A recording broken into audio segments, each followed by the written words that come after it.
Hi guys, welcome back. I wanted to quickly show you how I'm now storing my dies. The tub that I was using originally with much bigger 8.5 by 11 sized card, and I'll show you how I do that, like magnetic card, was just too heavy. So I decided this was a better way. So I have these little white tubs. They're just like a plasticky woven basket type thing. These were off Amazon. They came in a pack of 5, which makes no sense to me because I needed 6. But anyway, I managed to find another basket that works fine, so it's great. So I have a couple of ways that I store them. So the first way, if I just do this first, is these are my big dies. So these are the big dies, the big dies, if that makes sense. Like the large, I think they're called. And these fit in here. Whoops. They fit in here perfectly. The extra large ones will also fit, I believe, this way, because there is a bit of space here for the width of those, because they are a little bit wider. And they'll fit in here as well. They're actually in the other basket that I happen to have that also happens to be white. So it all kind of worked out. And then for my big styes, I do actually have a little sample of what they are, just so that at a quick glance I can go, oh yeah, let's grab that one. Just makes it easier than getting my whole catalogue out, which I do have as well, and I will do a separate video on for you guys. But this is working out well. So in my Calyx unit from IKEA, I actually have this basket and the one I already had. They stack 2 of them this way, and I then have my big styes, and they're all in those 2 baskets.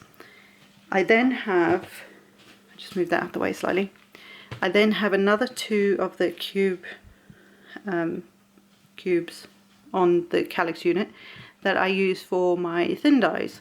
So the majority of them are in, like the other companies are in 2 of these, again sort of back to back in the Calyx unit, and they'll fit in there really nicely. And then I have 2 because I'm obsessed, that are just purely for lawn fawn. So not full, neither of them are full, and none of them are full, but there's space. So that's the other thing. I think it's important to have dedicated space for things, but enough space that you can grow into it and then say, right, that's my limit. So I'm trying to do that, although I have a pretty big space that I am very lucky to have.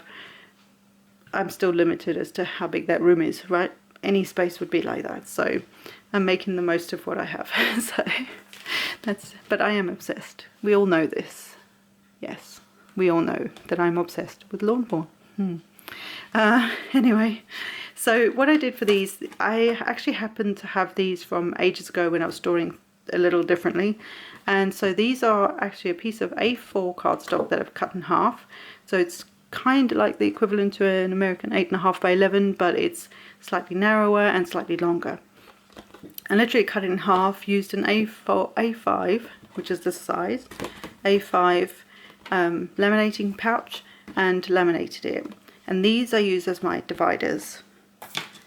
And all I've done is added a, this is like a, it's off Amazon, but it's like a tab, temporary tab thing. I don't know what you call it. And I've label makered it. Label makered? That's not even English. I've used my label maker to label the company, because that works better for me in my mind. That's what, you know, functions better. So I have like Crafter's Companion, Hero Arts, can't see that, Hero Arts, honeybee stamps, love me some honeybee stamps, yeah baby, and so on. And I have them in alphabetical order between this and the tub behind it. The lawn fawn one, I just have them in kind of what makes sense for me. I don't have separate dividers in there, but I kind of have them sort of by what they are, so borders or backgrounds or shapes, you know, stackables, whatever it is. But I don't do that for these companies. So the other thing I will do is, this is then how I'm storing each of them.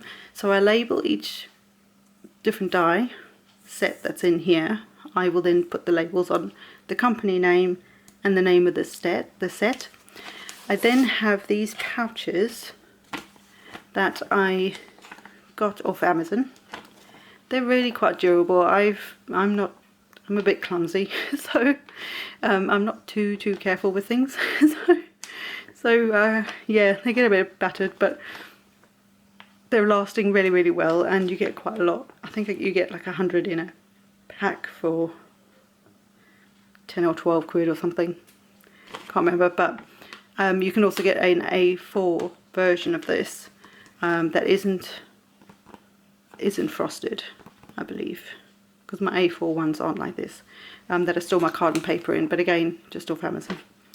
And then what I was doing before was having, so this is chipboard, again off Amazon, so is the magnetic sheets.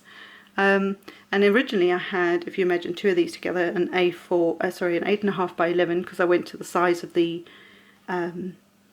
chipboard. I had them as large pieces, and that, like I say, was too heavy in the basket I had them in. So, and also I didn't have pouches for them, so I was worried that some of these pieces are so tiny, and although they would be in the basket, I would lose track of where they actually belonged, and that bothered me. So I decided to cut these in half at 5.5. So these are like 5.5 by 8.5, and the magnet was actually A4. So this is the difference in width from an A4. The A4's longer, but that didn't matter. So it was quite nice because it had this little lip where I could have put like labels or written on it or something, but I used my label maker. And then basically I have the magnetic that I just used some double-sided tape, stuck it to the board, and that's how I store them. This is so much easier for me than having to go in and out of an Avery L pocket, which is what I used before, or even like the pockets that you would store your cards in after you've made them. I used to cut the top off and add a piece of cardstock in. It's even easier than that, and I feel like it's better for me this way than the way I was storing it before. And I think also because I've now got it on a board rather than just a magnetic sheet, which is quite flimsy. So that's it. That's how I store my dies. I've been talking a lot today, obviously to myself at the moment, because you haven't seen all the videos. So I hope this was helpful for you guys in how to store. Oh, that's determined, honestly. It gives you some ideas on how to store your dies, and I hope you're enjoying the series so far. I think there will be some more videos, but I think for today, like I say, I've been nothing but chatting for like an hour or something, getting these videos. They're quick videos, hopefully, but I hope they are helpful. So just, if you want to go back and watch some of the other videos, then by all means, I would love that. Thank you all for subscribing and liking and commenting and everything else you guys do. I always read the comments. I'm just, you know, not that good at getting back to everybody, but that's my note to self. And if you want to check out the rest of the series and the ones that I did way back in the beginning, then check out the playlist. Can't remember off the top of my head what it's called, but I'll try and link it somewhere on the videos as I go. So hope you've enjoyed this, guys, and I will see you in the next one. Bye for now.